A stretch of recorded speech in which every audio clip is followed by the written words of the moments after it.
Hello বন্ধুরা, আমরা আজকে জানাবো বাংলাদেশের সবচেয়ে জনপ্রিয় দুই তরুণ রাজনীতিবিদ সম্পর্কে। সাদ্দাম হোসেন এবং ভিপি নূর, এই দুই তরুণের মধ্যে কে সবচেয়ে সেরা এবং কে কতটা মালিক জানাবো আজকের ভিডিওতে। বিশ্ববিদ্যালয় কেন্দ্রীয় ছাত্র সংসদের ডাকসু নির্বাচনের প্রার্থী হিসেবে আলোচনায় ছিলেন সবার শীর্ষে। শেষ পর্যন্ত তাকে ডাকসুর সহ সাধারণ সম্পাদক পদে লড়াই করতে হয়।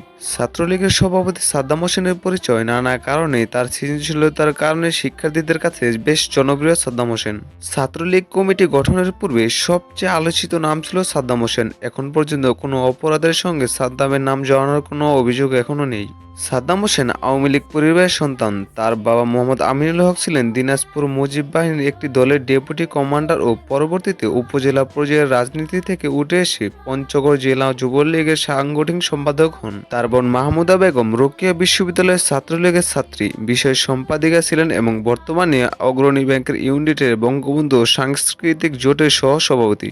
মানবতা বিরোধী অপরাধে দণ্ডপ্রাপ্ত জামায়াত নেতা কেন্দ্রীয় ছাত্রলীগের সভাপতির দায়িত্ব পাওয়া সাদ্দাম হোসেন ঢাকা বিশ্ববিদ্যালয়ের আইন বিভাগের শিক্ষাবর্ষে ভর্তি হয়ে স্নাতক এবং স্নাতকোত্তর শেষ করেন। বর্তমানে তিনি ডেভেলপমেন্ট স্টাডিজ বিভাগে অধ্যয়নরত আছেন। তিনি ঢাকা বিশ্ববিদ্যালয়ের স্যার এফ রহমান হলের আবাসিক শিক্ষার্থী। তার জন্ম পঞ্চগড় জেলার বোধা উপজেলায় ঠাকুরগাঁও সরকারি বালক উচ্চ বিদ্যালয় থেকে এসএসসি এবং ঢাকার নটরডেম কলেজ থেকে এইচএসসি পাশ করেন। তিনি এর আগে ছাত্রলীগের ঢাকা বিশ্ববিদ্যালয়ের শাখার সাধারণ সম্পাদক ছিলেন। ডাকসু নির্বাচনে সর্বোচ্চ ভোট পেয়ে তিনি সহ সাধারণ সম্পাদক নির্বাচিত হন। একই সাথে তিনি ঢাকা বিশ্ববিদ্যালয় প্রায় স্যার এফ রহমান হল শাখা ছাত্রলীগের সাংগঠনিক সম্পাদক ছিলেন এবং পরে কেন্দ্রীয় ছাত্রলীগের উপ আইন বিষয়ক সম্পাদকের দায়িত্ব পালন করেছেন। সাদ্দাম হোসেনের মাসিক ইনকাম সম্পর্কে জানা না গেলেও গুগলের তথ্য মতে তার বাৎসরিক আয় 22 লাখ টাকা।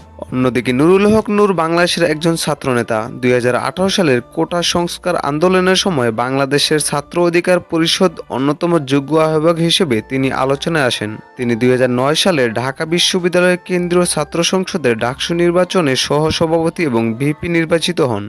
তিনি রাজনৈতিক দল গণ অধিকার পরিষদ প্রতিষ্ঠিত করেন। বর্তমানে তিনি ছাত্র, যুব ও প্রবাসী অধিকার পরিষদের সমন্বয়ক ও গণ অধিকার পরিষদের একাংশের সভাপতি। 2019 সালে ডাকসু নির্বাচন চলাকালীন রোকেয়া হলের প্রভোস্টকে লাঞ্ছিত ও ভাঙচুরের অভিযোগে নুরুল হক সহ 5 জনের বিরুদ্ধে মামলা হয়। নুরুল হক নূর ব্যক্তিগত জীবনে 2016 সালে চরবিশ্বাস ইউনিয়ন আওয়ামী লীগের নেতা হাতেম মাস্টারের মেয়ে মারিয়া আক্তার লুনার সাথে বিবাহ বন্ধনে আবদ্ধ হন। 2020 সালে 21শে সেপ্টেম্বর নূর সহ 7 জনকে আটক করার কয়েক ঘন্টা পর তাদেরকে ছেড়ে দেওয়া হয়েছিল। নূর সহ 6 জনের বিরুদ্ধে ঢাকা বিশ্ববিদ্যালয়ের এক ছাত্রী ধর্ষণের মামলা করেছিল। সেই মামলার বিরুদ্ধে শাহবাগে বিক্ষোভ করেছিলেন নুরুল হক নূর ও সাধারণ ছাত্র পরিষদ নামে তার সংগঠন সদস্যরা। নুরুল হক নূরের মোট সম্পত্তি পরিমাণ জানা না গেলেও গুগলের তথ্য মতে ফেসবুক এবং ইউটিউব থেকে মাসে 2 থেকে 3 লাখ টাকা আয় করে থাকে নুরুল হক নূর। বন্ধুরা, এই দুইজনের মধ্যে কে সবচেয়ে সেরা এবং কে কত টাকার মালিক জানালাম আজকের ভিডিওতে। আপনারা অবশ্যই কমেন্ট করে জানান কে সবচেয়ে সেরা।